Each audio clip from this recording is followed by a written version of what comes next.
Salut Internet. Aujourd'hui, on va parler d'un film un peu particulier. Un film qui ne va pas te faire passer un beau moment. Un film absolument glaçant, mais qui risque fort de te fasciner. Je parle de La Zone d'intérêt de Jonathan Glazer.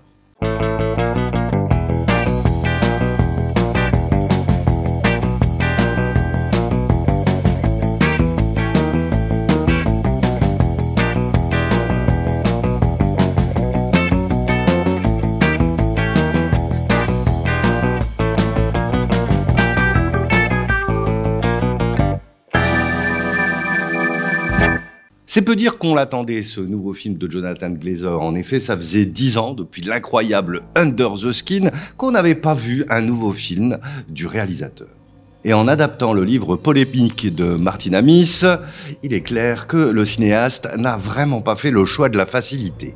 Et c'est pourtant un choix très cohérent avec son œuvre précédente de traiter le sujet sensible de la vie concentrationnaire. En effet, l'extraterrestre d'Under the Skin était elle-même un genre de caméra sans affect, un regard objectif cherchant à comprendre l'humanité avant de comprendre que cette démarche était tout simplement impossible.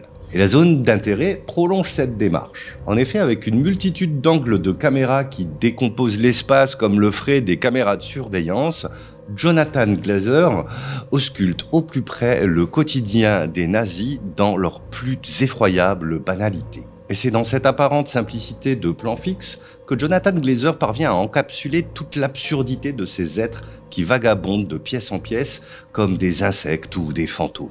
Et quand la caméra se déplace enfin pour suivre d'un travelling le banal déplacement d'une brouette, le résultat est tout bonnement glaçant. Car ce qui terrifie dans la zone d'intérêt, ce n'est pas ce qui apparaît à l'écran, mais tout ce qui se situe hors champ. Et ici, le hors-champ est réellement écrasant pour le spectateur. Car il suffit de regarder le flux d'une rivière ou de deviner la fumée d'une cheminée pour comprendre toute l'horreur qui se joue ici. Car ce que choisit de nous montrer Jonathan Glazer, c'est l'implacable répétitivité symétrique d'une vie où on passe son temps à éteindre ou allumer des interrupteurs ou à ouvrir et fermer des portes. Une banalité et une répétition qui nous aident à comprendre la mécanique terrible du génocide. Et toute la maîtrise du film est là. Glazer, plutôt que de nous montrer directement l'horreur des camps, choisit de nous exhiber des genres de monstres se pavanant dans un jardin d'Éden indécent. Et ce jardin d'Éden, c'est celui de Rudolf Höss, le commandant du camp de concentration d'Auschwitz, rien que ça. En nous confrontant à ce quotidien qui paraît ordinaire, Jonathan Glazer nous met dans une situation d'immersion, voire d'identification, qui va nous mettre dans un inconfort particulièrement angoissant.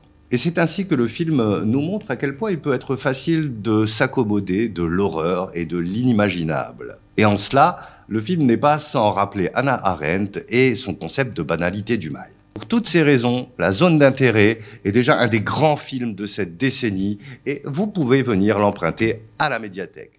Allez, salut Internet et à un de ces jours.